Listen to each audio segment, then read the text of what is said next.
দেখেন এই কথাটা কিন্তু আমি স্টুডেন্টরা যখন হয়তো উল্টাপাল্টা ঘুরে রেজাল্ট খারাপ হয়ে যাচ্ছে, প্রেম করছে, মোবাইলে নষ্ট হয়ে যাচ্ছে, তখন আমি এটা বলি সাধারণত যে তুমি যদি সাধনা শরীর না করো তাহলে তোমাকে এইসব ধরবে, লোভ, মোহগ্রস্ততা জীবন শেষ করে দেবে।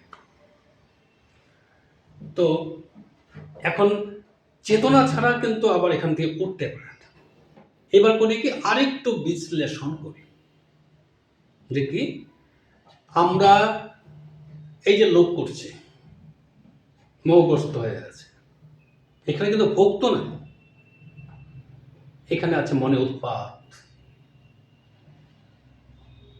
আমি একটা সামনে যদি খাবার যদি খালি দেখে যাই, না খাই, কতটা কষ্ট, অভাবে থাকা মানুষের যে কত কষ্ট, এটা কি বলবো। আর অনেকে হয়তো ভাবে আমার টাকা নাই, টাকা থাকলে এই ভোগ করতে পারতাম, এখন টাকাও নাই, আবার আরো টাকা পাইলে আরো ভাবতো এই আরো ভোগ করতে পারতাম। এই যে একটা অভাব থাকছেই, এটাকে ভোগ বলে না, এটাকে মনে উৎপাত বলে, এটাকে কামনা শিকার হওয়া বলে।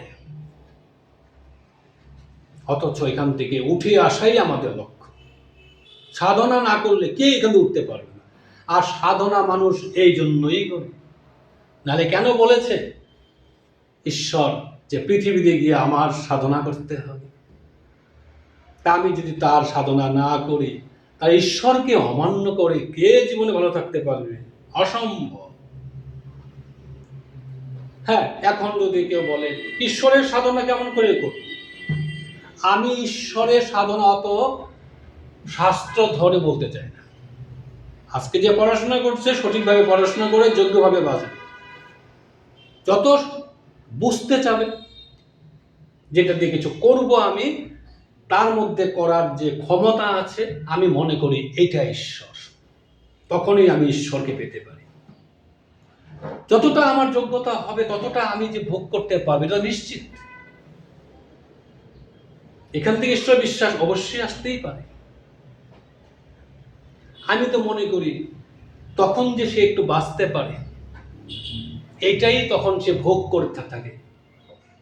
আমি যা লোভ করছি নিশ্চয় শুধু এখানেই আমার জীবন না, তখন আমার এই চেতনা আসে যে আমি কিছু করছি, আমি একজন কর্ম করি, আমি একটা যোগ্যতা নিয়ে আছি, পরিবারের সামাজিক সমস্যা সমাধান করতে পারছি, একটু প্রেমের জীবন যেতে পারছি। এই যে ভোগ, এটাই মনে করি আমি ভোগ।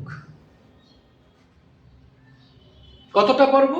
যতটা আমি তাকে আমি নিয়ে থাকতে পারি, আর তত আনন্দ। আমি একটা উদাহরণ দিয়েছি এক জায়গায়, একজন বাবা নিজে হয়তো পূজার সময় নতুন জামা কাপড় কিনল না, ছেলে মেয়েদের দিল, কিংবা আশেপাশে গরিব ছেলে মেয়েদের দিল, তিনি হয়তো পুরনো জামা কাপড়ই পরল, তবু কিন্তু সে মহা আনন্দে পূজা কাটাতে পারছে। কেন? এই যে প্রেম, দায়িত্ব বোধ, বা তাকে যে একটু অনুভব হইল, আমি মনে করি এইখানেই তার ভোগ। এখন যতটা তাকে পেতে যাবে ততটাই এমন জীবন পাবে। একটা বাচ্চা মাঠে খেলছে, মাঠে মহা আনন্দে খেলছে, তাই না? আনন্দ কোথেকে আসতেছে? এই আনন্দ ভোগ বলতে কি ভোগ করছে? অ্যাকচুয়ালি নিজের মধ্যে ঈশ্বরকে উপভোগ করছে। কি দিয়ে খেলে? আমার ভিতরে বোধ বুদ্ধি দিয়ে খেলছে, জেগে উঠছে কিনা। তখন কি মিথ্যা মায়া মোহ নিয়ে থাকলে হয়? তাহলে এই আনন্দ পাওয়ার জন্য আমাকে মিথ্যা মায়া মোহকে অতিক্রম করতে হয়, এটাকে ত্যাগ বলা হয়। তো তুমি পড়াশোনা করছো, তুমি কি পড়াশোনা এইভাবে করছো যে এই বাচ্চাটার মতো যে মাঠে দায়িত্ব নিয়ে খেলছে?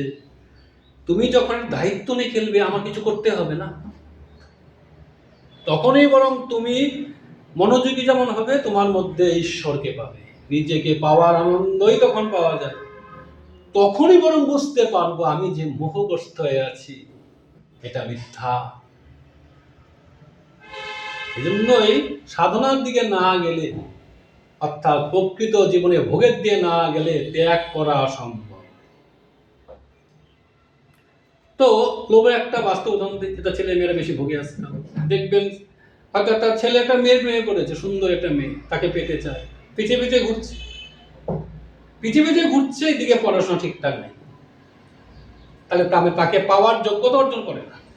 এদিকে তার হয়তো ঘরে তার ছবি টাঙ্গিয়ে রাখছে, বলছে আমি তার প্রেমে পড়েছি। এটা কখনোই প্রেমে পড়েনি, এটা সে লোভে পড়েছে, লোভে মজেছে, মোহে মজেছে। প্রেম তখনই হতো যখন তাকে পাওয়ার মতো যোগ্যতা অর্জন করতে পারে, তাই না? তাকে তো তার জীবন নিতে হবে। ওই যে সুস্থ জীবনটা, যে জীবনে আমি বুঝতে পারি যে তাকে নিয়ে থাকলে আমি বাঁচতে পারি, এরকম উপলব্ধি দিতে হবে, তখনই সে তার দায়িত্ব নিল। সেটা ছেলে মেয়ের প্রতি হোক, বাবা মা সন্তানের প্রতি হোক, যে কোনো কাউকে ভালোবাসা তখনই হয় যখন তাকে ঈশ্বরকে দিয়ে বাঁচার আনন্দ দিতে পারবে। এইটাই আসলে প্রকৃত জীবনের বোঝায়। অনেকে বলে আমি নিজের মতো বাঁচবো, একা একা বাঁচবো, আমি কেন অন্যের সেবা দিব? ইচ্ছে করে কেউ দেয় না, কেউ ইচ্ছা করে দিবেও না যতক্ষণ তাকে না পাবে। তাকে যত পাবে তখন তিনি করবে। আর তো করাবে মানে বুঝতে হবে আমি আরো প্রেমী হচ্ছি, আরো তাকে পাচ্ছি, তো আর ততই মিথ্যা মায়া এখান দিয়ে উঠতে পারছি, অর্থাৎ তত আমি নিয়ন্ত্রিত হতে পারি। সুতরাং আমাদের এখানে নিয়ন্ত্রণই হওয়া দরকার। অ্যাকচুয়ালি আমি তার সঙ্গে থাকবে, যতটা তিনি দেবেন ততটাই আমি মেনে নেব। এইভাবে সব সময় তাকে নিয়ে থাকাই আমাদের ভোগ। কি খাইলাম, কি পড়লাম, কি করলাম, অত হিসাব করা দরকার নেই, তার সঙ্গে আছে কিনা। আজকে মানুষ কেন এত দীক্ষা নিচ্ছে, গুরু ধরছে, নাম ধ্যান প্রার্থনা কেন করে? যাতে সবসময় তার সঙ্গে থাকতে পারে। সবাই বুঝে গেছে তিনি ছাড়া গতি নাই। সুতরাং যদি মনে করো তুমি সাধনা করতে পারো না, উঠতে পারছো না, তাহলে গুরু ধরো, দীক্ষা নিয়ে নাও, আশা করি চেতনা তিনিই দেবেন। থাকুন, জয়।